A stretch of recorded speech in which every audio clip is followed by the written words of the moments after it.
айтыңдар. Еркекке күнде көңіл бөлу керек. Массажын істеп тұру керек. Әр еркек бақытты болуға лайықты. Соны біліңдер. Сосын ананы айтып, мынаны айтып, не ойламаңдар маған. Еркек деген үйдің тірегі. Ол не десе сол болу керек. Так что демалыс беріңдер. Шаршап келсем, менің жолушкам күшті болып тамақ істеп қойды. Рахмет. Негізі почти бір ай болды үйде тамақ ішіп жүргенімізге. Ақша құртпай, экономдап. Ертең бұйырса келіншегімді күшті бір сушиға апарам, ашылыпты. Барасыз ба? Да. Барасыз ба? Тамақ істеймін. Ой, тамақ деген. Ана қайнапамның өзі шоке болып жатыр. Қойшы, мен сіңілім осылай тамақ істеймін, ай деп қой. Қайырлы түн, жақсы жатып жайлы тұрыңыздар. Ертең күндеріңізге сәттілік тілей отыра біз осымен қайтып бара жатырмыз. Достарымызбен біраз мәз-мейрам болып отырып, әңгіме айтып, күліп қайтқанымыз бар. Енді осы апта сәл жұмыстар болды деген сияқты, сонымен көріспеген, жолықпай жүрген достарымыздың барлығымен жолығып, әңгіме айтып, сыр шертісіп, енді үйге қайтып бара жатырмыз. Негізі шығып қалыппыз, шынымызды айтсақ, бір жарым сағат оттық болдық па білмейміз. Сол баршаңызға қайырлы. Ал баршаңызға қайырлы таң, ойбай, қайырлы күн, қалайсыздар, жақсыздар ма? Білмеймін, біздің студия сәл-сәл салқындау болып тұр екен. Барлығым көңіл күй дүйсенбі болғаннан кейін бандай бәрі ыңғайсыз болып тұр. Сол біржан келді еще мына жақта бар өзі. Бүгін Құдай қаласа керемет эфир болады. 14:30-да жіберіп алмаңыздар. Біраз жұмыстарымызды, тілектерімізді бітіріп, аптаға дайынбыз. Аллахқа сан шүкір. Давайте. Аллахтың қалауымен мен Меккеге 3 рет бардым, я. Жүрегім қалып кеткен сол жақта. Сағындым Қағбаны. Зәмзәм суды сағындым. Пайғамбарымыз саллаллаху алейхи ва саллям жатқан жерін сағындым. Сол жақта намаз оқығанын сағындым. Сол жердің әрбір бұрышын сағындым, әрбір жерін сағындым. Ертең болса ертең, ар күн болса ар күн кеткім келеді. Тек Аллахым шақырса болды. Меккеге барған жандар түсінеді. Жүрек қалып кетеді сол жақта. Баяғыда мен жалғыз қалсам, музыка тыңдайтын едім, кино қарайтын едім. Қазір жалғыз қалсам, мен өзімді жалғызбын деп ешқашан сезінбеймін. Өйткені менің Раббым бар. Менің сөйлесетін, сырласатын Аллам бар. Ең жақынымыз бізге ол Алла. Біздің досымыз ол Алла.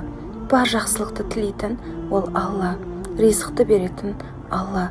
Осы өмірді берген Алла. Кімнің жерін басып жүрміз? Алланың жерін басып жүрміз. Денсаулықты берген кім? Алла. Бізді бәріне қатты түсінетін кім? Алла.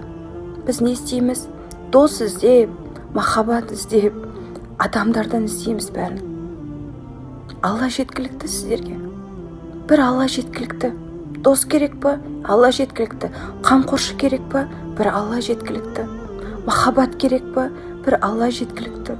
Ризық керек па? Жәрдем, көмек керек па сізге? Сұрамаңыз ешкімнен. Алла тұрғанда ешкімнен сұрамаңыз, ешкімге қол жаймаңыз. Бір Алла жеткілікті. Кез келген проблема келді ма басыңызға? Я Раббым, мен шеше алмаймын мына проблеманы. Аллахым маған жәрдем бер. Қашым келіп жүр, бар ғой, қараш. Тап-таза жуам ғой. Сендерге обзор түсіремін деп машина жуып жүр. Осы енді күніміз. Қазір дерматологқа келіп жатырмын. Көзімнің мына жерінен бірдеңе шықты, уже 4 айдай болып қалған сияқты. 3-4 айдай болып қалды, кетпей жатыр что-то.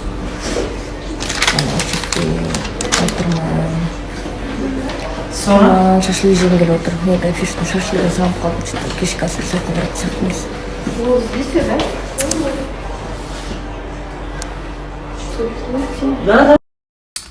Как будто киімім жоқ сияқты, но киімім бар. Маған ер адамдардың қазір девушкасыз, слишком сексуальный болып кеттім. Девушкасыз, әдемісіз, қылықтысыз, тартымдысыз деген, харизматичныйсыз деген комплименттер мүлдем ұнамайды. Уже естіп тойып қалған мұндай комплиментке маған қазір ер адамдардың мынандай комплимент ұнайды. Девушка, тренировканы қайда жасайсыз, қайда барып тренироваться етесіз деп сұрақ қояды ғой, прям қатты қуанамын ғой, риза болып қаламын. Олар менен сұрамайды, тренировка істейсіз ба, или басқа сұрақ қоймайды. Сондай сұрақ қойған кезде жанды өзіме ғашық болып кетемін, молодец деп. мен сенен білмеймін, бәрінде солай шығар. Благородный тренировка істеп бассам уже негізі білмеймін, өзіме тез көрінетін сияқты результат.